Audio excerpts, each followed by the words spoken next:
मित्रों नमस्कार। युग चरण यूट्यूब चैनल पर आप सभी का बहुत बहुत स्वागत है। मैं दिलीप पांडे युग चरण न्यूज़ चैनल के माध्यम से, युग चरण यूट्यूब चैनल के माध्यम से आप सभी से जुड़ रहा हूं।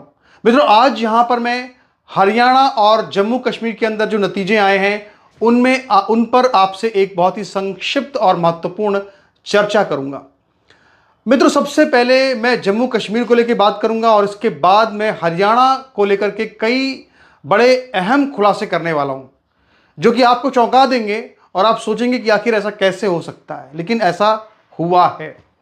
मित्रों सबसे पहले तो बीजेपी ने अगर देखा जाए तो एक बार फिर से 2024 का जो लोकसभा चुनाव था, जिसके बाद ऐसा लगा कि मोदी जी का ग्राफ थोड़ा सा कम हो रहा है, उस पूरे के पूरे जो नैरेटिव चलाया हुआ था इंडिया अलायंस ने, उनके समर्थकों ने उसको पूरी तरह से ध्वस्त कर दिया है। एक तरफ जहां पे सारे के सारे एग्जिट पोल, सारे के सारे चुनावी पंडित, सारे के सारे ज्योतिषी बड़े बड़े दावा कर रहे थे कि हरियाणा में बीजेपी चुनाव हारने जा रही है। हरियाणा में बीजेपी ने आजादी के बाद, यानी कि जब से चुनाव भारत में हो रहे हैं, पूरे 70 सालों का सारे जो रिकॉर्ड्स थे सब ब्रेक कर दिए। हरियाणा में लगातार तीसरी बार बीजेपी की सरकार चुनी गई है, जो कि अपने आप में बीजेपी के लिए एक बहुत बड़ी उपलब्धि है। सबसे बड़ी बात यह है मित्रों कि 10 साल की जो एंटी इनकम्बेंसी थी, बीजेपी ने न सिर्फ उसको पीछे छोड़ा बल्कि इसके बाद वो सबसे ज्यादा, यानी कि उसने अपनी पार्टी में सबसे जो अपना पुराना परफॉर्मेंस था उसको भी पीछे छोड़ दिया और सबसे ज्यादा सीटें लेकर के वो आ गई है। और अगर देखा जाए तो जो पूरी की पूरी हरियाणा की राजनीति थी, जो पूरी बीजेपी नॉन बीजेपी की जो पूरी एक नॉन जाट गैर जाट राजनीति जो होती थी, उस राजनीति को भी उसने आगे बढ़ा करके पूरे ताकत के साथ अपना वर्चस्व जो है वो पूरे के पूरे हरियाणा के अंदर अपना एक बार फिर से साबित कर दिया। तो मित्रों यहां पे अगर देखा जाए तो कांग्रेस पार्टी ने क्या क्या नहीं किया हरियाणा के लिए। पहलवानों का आंदोलन खड़ा किया, किसानों का आंदोलन खड़ा किया। आरोप तो यहां तक लगे कि खालिस्तानियों का भी समर्थन लेने की कोशिश किया। देखिए वहां से अमेरिका से पन्नू तक ने जो है सपोर्ट कर दिया कांग्रेस पार्टी का, और खास करके जो राहुल गांधी का बयान आया था सिखों को लेकर के अमेरिका के अंदर, ये सब कुछ हो रहा था। लेकिन इसके बाद भी किसी को जरा भी इस बात की आहट नहीं थी कि बीजेपी बहुत बड़ा गेम हरियाणा के अंदर करने वाली है। क्या ये पूरा गेम हुआ, आगे इसकी चर्चा विस्तार से करूंगा। पहले जरा आपसे संक्षिप्त बात करता हूं जम्मू कश्मीर की। मित्रों जम्मू कश्मीर के अंदर यह बात सही है कि बीजेपी वहां पे दूसरे नंबर पर सबसे बड़ी पार्टी बन गई है। नेशनल कॉन्फ्रेंस जो है वो 40 से ज्यादा सीटें जीत करके सबसे बड़ी पार्टी वहां बन गई है। लेकिन कांग्रेस पार्टी के लिए यहां से भी बहुत ही निराशाजनक नतीजा आया है, क्योंकि कांग्रेस पार्टी को यहां महज 6 सीटों पर जीत हासिल हुई है। यानी नेता विपक्ष बनने के बाद राहुल गांधी का जो परफॉर्मेंस था, वो जो पहला चुनाव था उसमें वो पूरी तरह से फ्लॉप साबित हुए हैं, वो पूरी तरह से विलेन साबित हो रहे हैं कांग्रेस पार्टी के लिए। अब आप देखिए यहां पे सवाल ये उठता है कि जम्मू कश्मीर के अंदर अगर देखा जाए तो वहां पे अब जो ज्यादातर जो शक्तियां हैं, क्योंकि वहां पे अभी भी पूर्ण राज्य का दर्जा जम्मू कश्मीर को नहीं दिया गया है, ऐसी स्थिति में जो पुलिस है, सारी शक्तियां जो हैं आज भी वहां पे राज्यपाल के पास हैं। और इसीलिए एक तरह से अगर देखा जाए तो वहां पे अगर सरकार जो बन गई है तो उसके बाद भी जो फारूक अब्दुल्ला हैं, जो उमर अब्दुल्ला हैं, उनके माथे पर लगातार चिंता की लकीरें हैं। उनको लग रहा है कि ये सरकार में आने के बाद भी वो जिस तरह का पाकिस्तान के लिए कई बार माहौल बनाने का प्रयास करते हैं, ऐसा कुछ भी नहीं कर सकेंगे। तो जम्मू कश्मीर में चुनाव नतीजे भले ही बीजेपी के पक्ष में नहीं आए, लेकिन फिर भी वहां पर दिल्ली की हुकूमत पूरी तरह से चलेगी। इसीलिए इस चुनाव में जम्मू कश्मीर को लेकर देखा जाए, जब तक पूर्ण राज्य का दर्जा नहीं मिलता है तब तक कोई बहुत ज्यादा इसका असर नहीं माना जाएगा। लेकिन अगर हम हरियाणा की बात करते हैं तो हरियाणा के अंदर अगर देखें तो यहां पे बीजेपी ने सबसे बड़ी स्ट्रेटजी क्या अपनी अपनाई।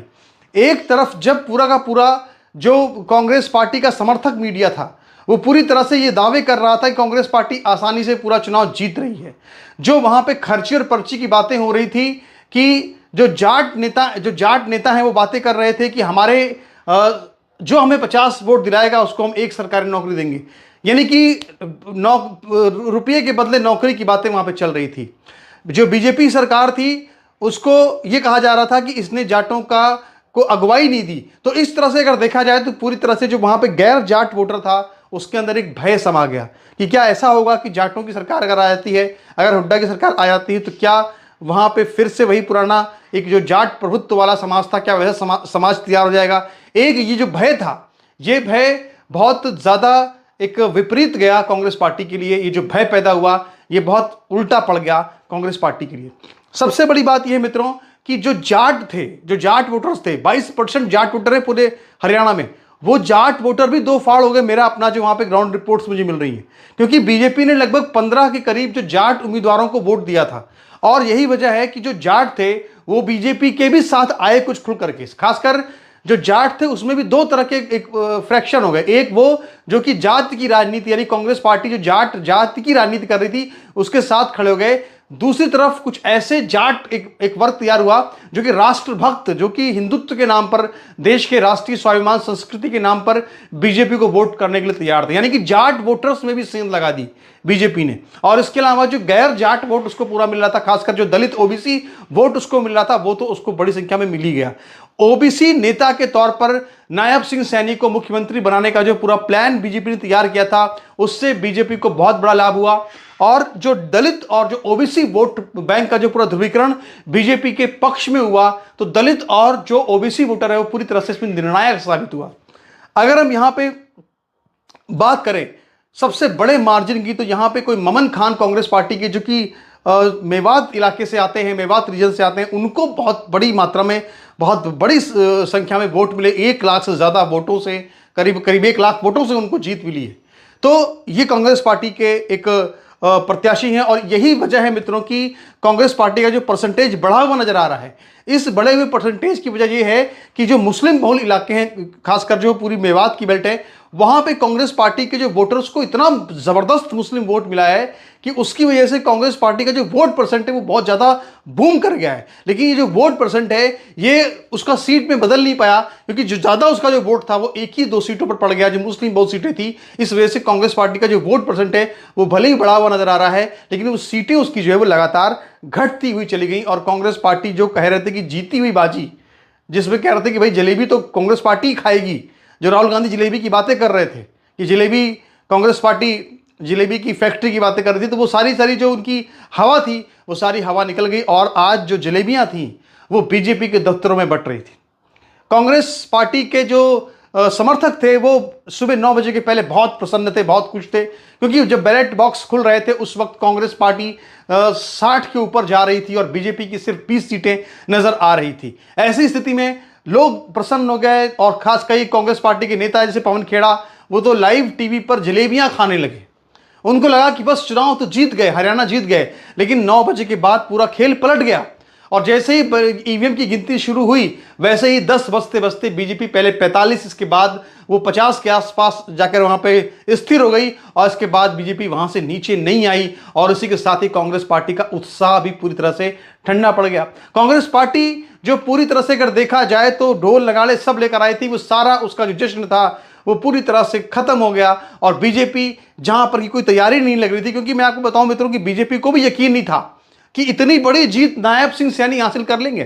क्योंकि आप देखिए कि हरियाणा के अंदर बीजेपी ने प्रधानमंत्री मोदी के द्वारा मोदी की सिर्फ 4 सभाएं कराई थी, जबकि इसके पहले 2 चुनाव और जो हुए थे वहां पे मोदी ने इससे बहुत ज्यादा सभाएं हरियाणा के अंदर की थी। तो हरियाणा में मोदी की सभाएं कम इसलिए की गई थी क्योंकि यह ना कहा जाए कि मोदी की वजह से चुनाव हार गए, नहीं, बीजेपी कॉन्फिडेंट नहीं थी इस जीत को लेकर के। लेकिन जो उनकी रणनीति थी, जिसमें कि उन्होंने जो 36 बिरादरी जो होती है हरियाणा में, वहां एक बिरादरी को छोड़ के जो 35 बिरादरियों को एक बिरादरी में तो उन्होंने बंटवारा कर दिया कि भाई राष्ट्रभक्त जाट और बाकी जो जाति के नाम पे कुछ वोट दे रहे थे। लेकिन जो 35 बिरादरियां थी वो पूरी तरह से बीजेपी के साथ खड़ी हो गई, और यही वजह है कि कांग्रेस पार्टी 35 पर 36 पर अटक कर गई, और बीजेपी ने पूरी तरह से कांग्रेस पार्टी को एक तरह से बुलडोज कर दिया, कांग्रेस पार्टी के सारे इरादों को पूरी तरह से ध्वस्त कर दिया। मित्रों, जुलाना विधानसभा सीट की अगर बात ना की जाए तो इसका विश्लेषण जो है पूरा नहीं होगा। मित्रों, जुलाना विधानसभा सीट में विनेश फोगाट की स्थिति बहुत खराब हो चुकी थी। जो मुझे ग्राउंड रिपोर्ट्स मिल रही थी उसके मुताबिक विनेश फोगाट तीसरे नंबर पर चल रही थी। लेकिन दिल्ली की तरफ से, दिल्ली से हुड्डा साहब को फोन गया, और फोन में यह कहा गया कि भाई कुछ भी हो जाए विनेश फोगाट चुनाव हारनी नहीं चाहिए।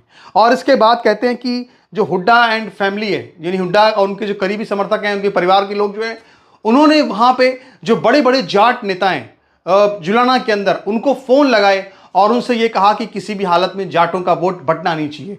क्योंकि देखिए क्या हो गया था, दरअसल जो जुलाना विधानसभा सीट है वहां पे जाटों के मुख्य तौर पे 3 गोत्र वहां पे हैं। जैसे एक वहां पे जो है वो ढाढा गोत्र है, एक वहां पे जो गोत्र है वो लाठर गोत्र है, और एक वहां पे दलाल करके भी एक जाति वहां पे गोत्र है जाटों का। तो दलाल जो गोत्र है उसके वहां पे 6000 वोट हैं लगभग। जो वहां पे लाठर गोत्र के जाट हैं उनके लगभग वहां पे 40,000 वोट हैं। इसी तरह से अगर देखें तो वहां पर जो ढाढा हैं उनके भी वहां पे जो 7,000 वोट हैं। और तो देखा जाए सब मिला करके तो ये तीनों ही जो गोत्र थे ये अब अलग अलग वोटिंग कर रहे थे, क्योंकि इनेलो, आम आदमी पार्टी और जेजेपी ने इन तीनों गोत्रों को अलग अलग हिसाब से टिकट दिए हुए थे। तो कहा यह जाता है कि जो हुड्डा के समर्थक थे, जो हुड्डा की फैमिली के लोग थे, उन्होंने नेताओं को फोन करके वहां पे जो सभी गोत्रों के जाट, जो सभी जाटों के जो गोत्र थे उनके नेताओं को फोन किया, सभी खाप पंचायतों को, और ये कहा ये वोट पड़ने के ठीक एक दिन पहले कि अगर विनेश फोगाट चुनाव हार गई तो समझिए कि फिर जो है मुंह दिखाना मुश्किल हो जाएगा।